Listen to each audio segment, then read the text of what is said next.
Hello everyone and welcome to Ear Training for the Soul, the place to learn how to transcribe soul, jazz, R&B, blues, and some other stuff. I want to speak today about the biggest mistake you might make while transcribing music or practicing ear training.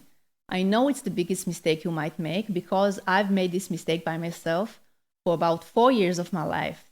So if you're already practicing ear training for a few months and you don't see significant progress, or if you are just starting out and you want to make sure that you are not making this mistake, this lesson is for you. In a few minutes, I'll use the two chord progressions that I played at the start to show you what happens inside your ears when you are making this mistake.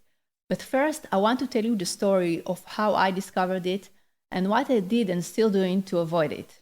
Many years ago, I began my studies at a music conservatory and started to take ear training very seriously. Before I started my studies, I had a few months of ear training lessons with a teacher to prepare to the entrance exams.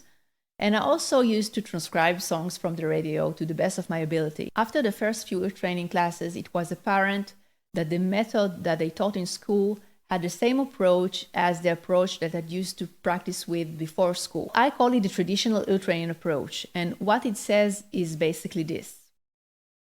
Focus on identifying by ear as many music building blocks as you can, and you'll become good at understanding what you hear. So for instance, if you want to develop your skill of transcribing songs, melodies, and solos, or bass lines, what you should do by this approach is focus on identifying the melodic intervals, because they are the building blocks of any melody. In the same way, if you want to be able to transcribe harmonies of songs, which are the chord progressions of the songs, you should focus on identifying as many types of chords as you can, because the chords are the building blocks of any chord progression. And that seemed to me pretty logical back then. I didn't know about any other approach, so I practiced very hard on identifying intervals and chords and scales and modes. Modes are just scales with a Greek name. And guess what happened? I became very good at identifying chords and scales and intervals and modes. However, I felt a bit frustrated because apparently transcribing music was not exactly the same thing as transcribing the building blocks, because it was not as easy for me as transcribing the building blocks. For example, if I got to a real-life music situation, such as rehearsing with a band on a song that I've never heard before, and trying to figure out the whole thing after just a few rounds, it wasn't as easy for me as transcribing the building blocks. Luckily, there is a turning point to the story. I moved abroad to continue my studies, and then I discovered a completely different approach to ear training. And it made such more sense to me because basically it was the same approach as any language learning approach. And I'm sure that you understand that music is a language. After just a few weeks of practicing with this approach, I felt that the dots were starting to connect. I call this approach the language learning approach to ear training. So what this approach says is basically this. Focus on identifying the building blocks context, and you'll become good at understanding what you hear. Now you must be asking yourself, what is the building blocks context? Great question. To answer this question, think about any language that you can speak very well. It can be your native language or any other language that you can speak and understand well. And answer this question. When you listen to a conversation in this language, do you translate in your mind each word separately and then connect all the words to one sentence to understand its meaning? Or do you grasp the meaning of the whole sentence as one unit? The answer is, of course, that you grasp the whole sentence as one unit. And the reason for that is that that's probably the way that you learned this language. You've been taught just a few words, the meaning of a few words, and then you've been taught some very short, simple sentences that have these words and their meanings. After a few or many repetitions, you remembered the meaning of those sentences, and you didn't need to divide them into their building blocks, which are the words. For instance, the sentence, "This flower has beautiful colors," has a specific meaning because of the words order.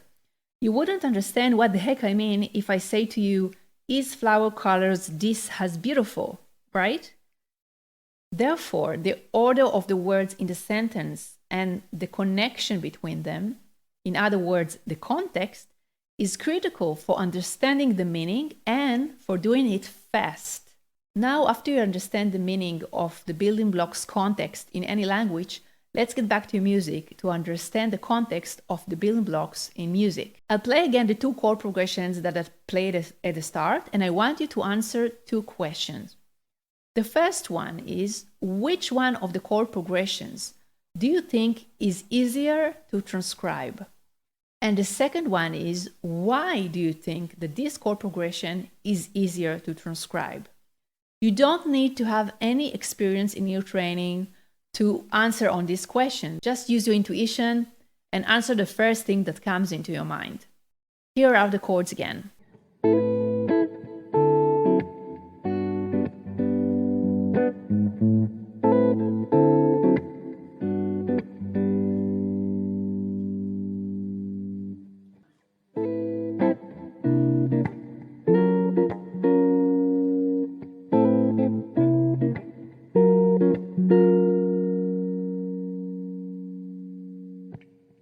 Of course, that the first one will be much more easier for you to transcribe. And why? Certainly not because of the chords, because the two chord progressions has exactly the same chords type. It starts with minor 7th chord, followed by a 9th chord, and then a major 7th chord. It will be much more easier for you because the context will sound much more familiar to you. It's a common harmonic sentence in the jazz, soul, and R&B genres. And as such, it has a specific meaning or audible effect that will sound familiar to you. And remember, just like any sentence in any language, if you remember it as one unit, it will be much more easier for you to recognize it and transcribe it fast than a series of chords that has no clear, smooth, and common connection between them. If you don't focus on the context, then any chord progression that you listen to will sound to you something like the second chord progression that I'll play, and it will be much harder for you to recognize it than it should be. So how do you apply this language learning approach to practicing ear training? It's all a matter of shifting your focus to practice on the context. So instead of practice on as many chord types as you can, you learn to identify just 2 or 3 chords and then immediately put them in a context of chord progression, and learn to identify the chord progression. Then you can build a vocabulary of a few chord progressions that has the same 2 or 3 chords. In the same way, instead of practicing identifying melodic intervals, you learn to identify just 2 or 3 scale degrees, and then immediately learn to identify a short melody that use these 2 or 3 scale degrees. So always focusing on the context. Remember this. Context helps you remember the material and identify it much faster. So focus on identifying the context, and then you will avoid the greatest ear training mistake, which is not doing it. I hope that this lesson will help you to understand how to practice more effectively. In the following lessons, I will get much deeper into the practices of this method.